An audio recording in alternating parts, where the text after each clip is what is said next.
All right, very good morning. It is 6:01 in the morning, 45.5 degrees on day number 3, the 7th day of August, and I'm gonna wake up.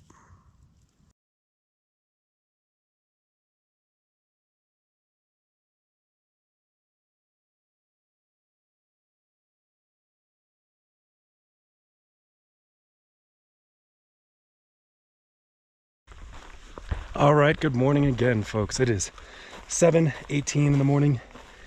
It is 62.6 degrees. I'm just breaking camp, over here on the trail south side of Dorothy Lake. Super lovely. I definitely recall this spot last year, and you're gonna get tired of hearing me say it, but it was completely socked in. It was totally covered in snow. I can't recall specifically whether the lake itself was still covered in snow or whether that was just around its borders, but I know the whole outlying area, of course, totally covered. Yeah, slept great last night. Super lazy afternoon. I did take some time, dialed in the videos from yesterday and the day before. I did also treat, by which I mean lance, drain, and cover a couple of blisters which have been forming sort of on the heels of each of my feet. Nothing to be particularly concerned about. I knew it was going to happen. So just kind of treating that, no worries. Before lancing the blisters, I did go for a little dip into Dorothy Lake. So that was really fun. Kind of jump in there, cool off, kind of rinse off some sweat and the like.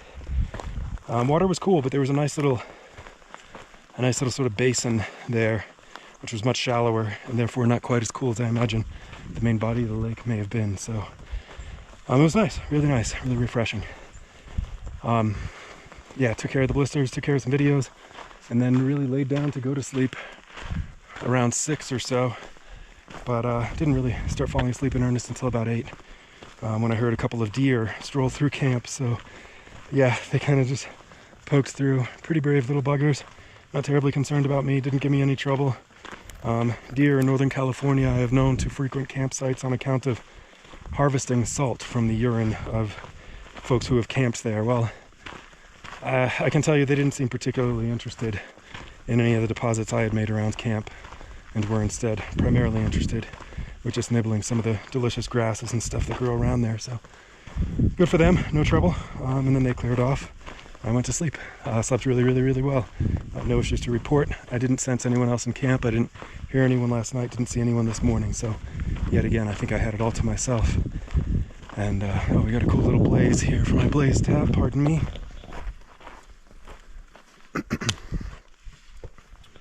That's an old one for sure. Anyways, this is getting long. Plan for today, I'm gonna ramble down this big old hill, and I definitely recall this one from last year as well.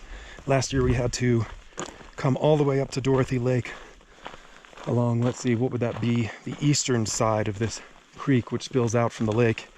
And it was just totally unsafe to cross anywhere. So we crossed along, climbed this entire sort of canyon up the east side of this creek, whereas the official PCT and what I expect my plan today to be to come down the west side of this creek. So really interesting to see it in grass and trees and stuff instead of snow. But anyways, we'll get after it.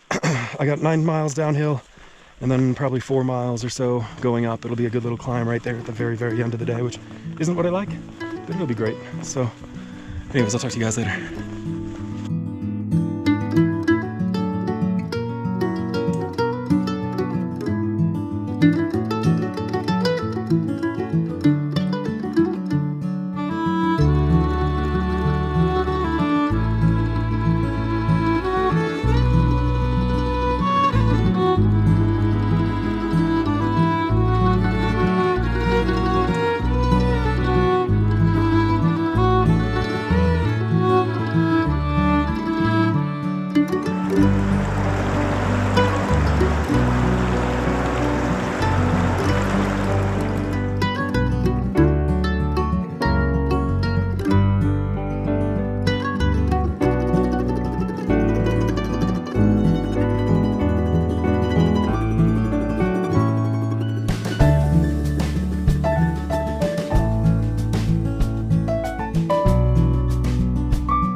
morning, folks. It is 2:08 and 81.7 degrees. I have made it to home for the night, which is a spot that if you followed my hike last year, you might be pretty horrified that I've chosen to stay at. But we are here at Stubblefield Canyon. This is a spot, of course, last year where it was just totally flooded out. The creek was just about chest high. There were several creeks. I mean, it was indistinguishable which was a creek, which was a ribbon. This is topographically the convergence of several different sort of valleys and canyons, so they all kind of dump into Stubblefield Canyon, and it was just so crazy. Wound up becoming pre-hypothermic in one of the fording attempts.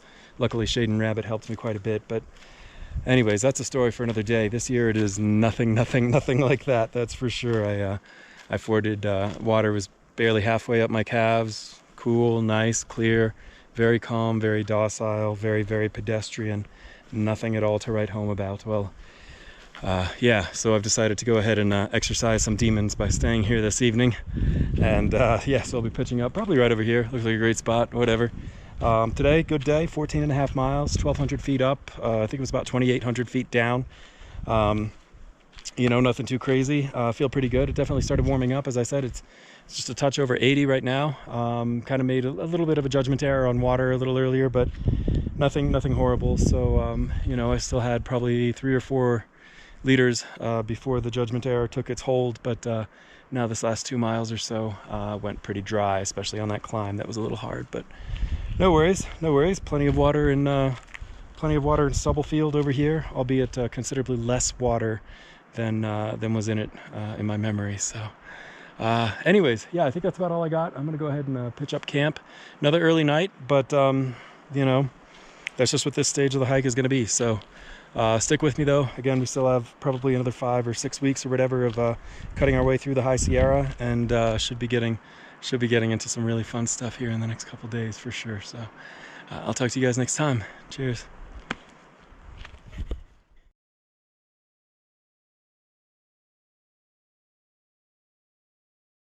So at camp here last night next to Lake Dorothy, it occurred to me that we might want to capture a video of Dorothy's mom waking up this morning. So this big peak you can see right here, this is the first in a series of 3 peaks which culminate in Forsyth Peak, standing at a low over 11,000 feet of elevation.